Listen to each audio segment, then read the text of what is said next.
In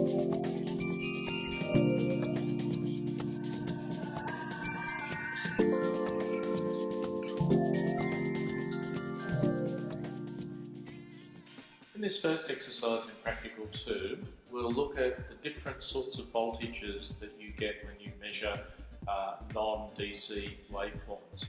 We're actually going to look at the DC output of a power supply, which is not true DC, it is actually a full wave rectified DC.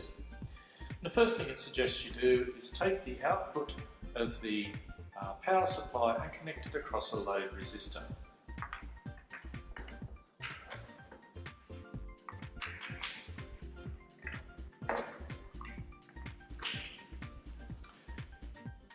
We'll then want to make some voltage measurements using a digital multimeter. So I'll connect the digital multimeter to that as well. Just making sure we connect red to the red or positive input of the multimeter, and black, negative, to the common input of the multimeter. And if I turn that multimeter on, I'll notice that I can read a DC voltage, but I will also see an AC voltage as well. We'll come back to that when you are analysing your measurements. Now, to connect the oscilloscope, we'll simply plug a probe lead into channel 1 and connect the black lead to the negative terminal, red lead to the positive terminal, and we should see a waveform on the oscilloscope. Now, if you have just set up the oscilloscope and it is not set up correctly and you press, say, default setup, you may not be seeing a correct waveform. We're on channel 1, let's turn the menu off. We need to go to about 5 volts or 2 or 5 volts per centimetre.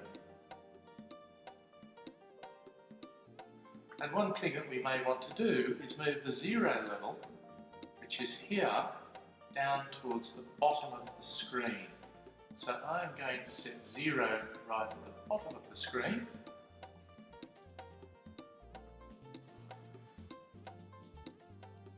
And slow the time base down. Still a bit big on 2 volts, so we'll go to 5 volts per division. And we should see a trace looking something like that. 0 across the bottom of the screen. It doesn't really matter where 0 is, as long as you take note of where it is when you make measurements. So there we are, we're displaying the full wave rectified output of a power supply. You need to make an accurate measurement of the height of that voltage on the oscilloscope, as you learned how to do in Prac 1. But we can see very roughly at the moment that if we're on 5 volts per centimetre, it's 5, 10, 15, it's 19 or 20 volts high, something like that. And on the digital multimeter, we're seeing a DC voltage of 11.8 or so volts, and an AC voltage of about 6.1 or 6.2 volts. And so your task will be to make those measurements as precisely as possible, and then follow the instructions in the Prac manual to rationalise those. And what you will find is that you are actually measuring the amplitude of a full wave rectified DC output, and from that amplitude in the Prac manual it will give you instructions as to how to calculate what the effective average value is, the true DC value, and what the AC component of that is.